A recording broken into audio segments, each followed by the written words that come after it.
కల్కి 2898 AD second trailer ఎలా ఉందంటే విజిల్స్ క్లాప్స్ తో రచ్చ రచ్చ చేశాయి. ఇది ఒక ఇండియన్ మార్వెల్ మూవీలా ఉంది. ఏంటి భయ్యా ఏంటిది, చంపేస్తారా ట్రైలర్ తోనే?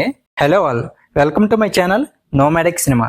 మా పరిస్థితి ఎలా ఉందంటే ఇంకా ప్రభాస్ గారి ఫ్యాన్స్ పరిస్థితి ఎలా ఉందో మాటల్లో చెప్పలేం. అసలు వాళ్ళు ఎంతలా ఎంజాయ్ చేస్తున్నారో. ఇంకా 27th జూన్న థియేటర్లో రచ్చ మామూలుగా ఉండదు.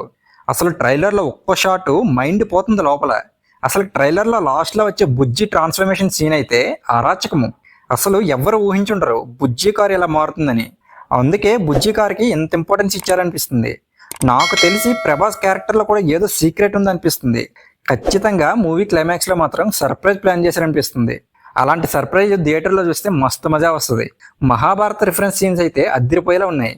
ఈ మూవీలో వాడే వెహికల్స్ అమ్మ బాబాయ్, అసలు అలా ఎలా థింక్ చేశారో. నిజంగా నాగశ్విన్ గారికి సెల్యూట్ చేయాలి ఇంత గొప్ప మూవీని ఇండియన్ ఫిల్మ్ లవర్స్కి ఇస్తున్నందుకు. కాకపోతే కొన్ని చోట్ల విఎఫ్ఎక్స్ కొంచెం తేడా కొట్టినట్టు కనిపిస్తుంది, కానీ వాటిని తన స్క్రీన్ ప్లేతో కవర్ చేస్తాడనిపిస్తుంది నాగశ్విన్. సినిమాలో ఎన్ని గ్రాఫిక్స్, ఎన్ని జిమ్మిక్స్, ఎన్ని మంచి ఫైట్స్ ఉన్నా ఒక మంచి కథ, ఎమోషన్ లేకపోతే సినిమా షెడ్కి వెళ్ళిపోద్ది. కానీ కల్కి మూవీకి ఆ పాయింట్స్ అన్ని పక్కాగా కుదిరినట్టు కనిపిస్తుంది. ఆడియన్స్ కి ఎమోషన్ గాని కనెక్ట్ అయ్యిందా ఇంకా ఈ మూవీ బాక్స్ ఆఫీస్ సునామీ సృష్టించడం ఖాయం. బాక్స్ ఆఫీస్ ఊపిరి పీల్చుకో, నీ బాక్స్ బద్దలు కొట్టడానికి వస్తుంది కల్కి అనే ఒక సునామీ.